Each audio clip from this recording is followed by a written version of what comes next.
Dogs prefer dog talk. You know, the simplistic way that good boy, he's a good... You talk to everybody like Nikki's a good girl. Yes, he's a good boy. Apparently dogs like that because it's easier for them to understand. It's called dog-directed speech, DDS, and it apparently improves the bond between the human and the dog. Dave, where did you get this story from? Came from something called discovermagazine.com. That sounds like awfully sciencey, but I find it hard to believe that if I have a meatball in my hand, Nikki cares whether I present it by going, you want a meatball? Or if I go, hey, you want a meatball?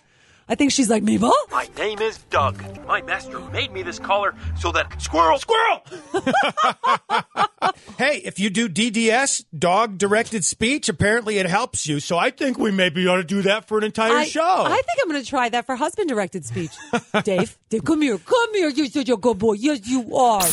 Previously on Beth and Dave in the Morning. We have had our eye on a Toyota Prius that got hung up in a toll booth over the weekend. Hung up is the way to put it. The Verona exit on the New York State Thruway. People saying, how does this happen? How is it possible there's an upside-down car in a toll booth? Because it's not just like upside down. It's upside down and sideways. How could this happen? We sort of know, right? Because I'm pretty sure the driver, 54-year-old Rome resident Charles Whittier, isn't 100% sure how he did it either.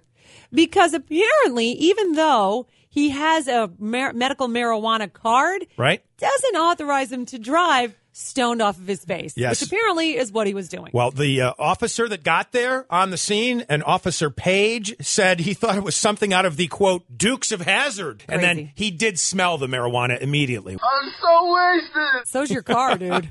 Beth and Dave in the Morning. He can buy. He can buy. He can buy. He can buy.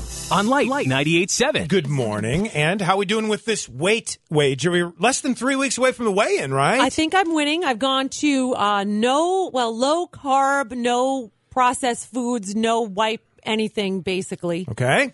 And I think I'm doing all right. All right. Well, of course, the wager will conclude on a weigh-in on April 1st, and either you or myself will get a tattoo. A permanent tattoo. Yeah, mine would be Daddy Loves Kit Kats. Yours would be I Love Tom Brady. Now, that is correct. Tom Brady was on the Stephen Colbert Show last night, Beth. Oh, goody. He was telling Stephen Colbert his key to longevity being hydrated and keeping his muscles well massaged. Oh, dear and he even brought out some lotion. First, you get the lotion on.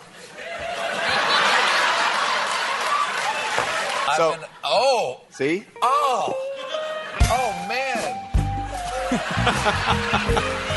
Hey, a little moment between Stephen Colbert and Tom Brady. Wrong clip, Dave. It should go, it rubs the lotion on its body or it gets the hose again. It rubs the lotion on its skin or else it gets the hose again. Beth, I'm a professional. You think I wasn't ready with that? Beth and Dave. Weekday mornings with the best variety of the 80s through today on Light 98.7. It's Beth and Dave. Thanks. And Katy Perry.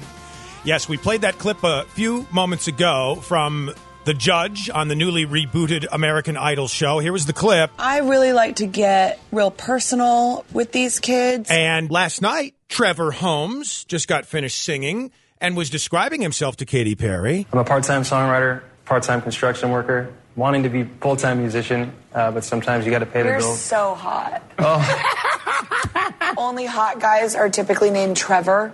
is that right? Are you engaged? No. Cool. I do have a girl. Oh. Yeah, a couple of things there. Yeah. I think that's totally inappropriate. If that were a guy saying that to a young girl, right? People would go bananas. I like Katy Perry, but she just sounds cuckoo for Cocoa Puffs. Good thing that kid there, Trevor Holmes was his name, said at the very end, well, I do have a girl. You know, you could just hear the internal dialogue. Yes. He's like, oh my God, Katy Perry's hitting on me. Oh my God, if I go home and I don't say anything about my girlfriend, she's going to kill me right now. I'm going to say, I have a girlfriend. I have a girlfriend, Katy.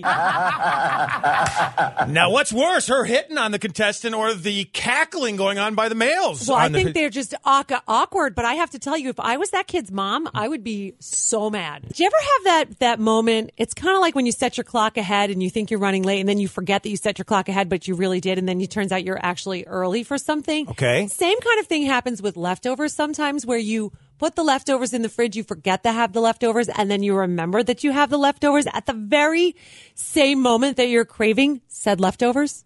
Am I overthinking this a little bit? So it's sort of a religious moment for you? I call it leftover kismet because it happened to me the other day. I was standing in the kitchen and I was kind of like, oh, I'm so hungry. I don't know what I want to eat. And then suddenly it occurred to me that I had leftover linguine and clam sauce from Delmonico's in the fridge.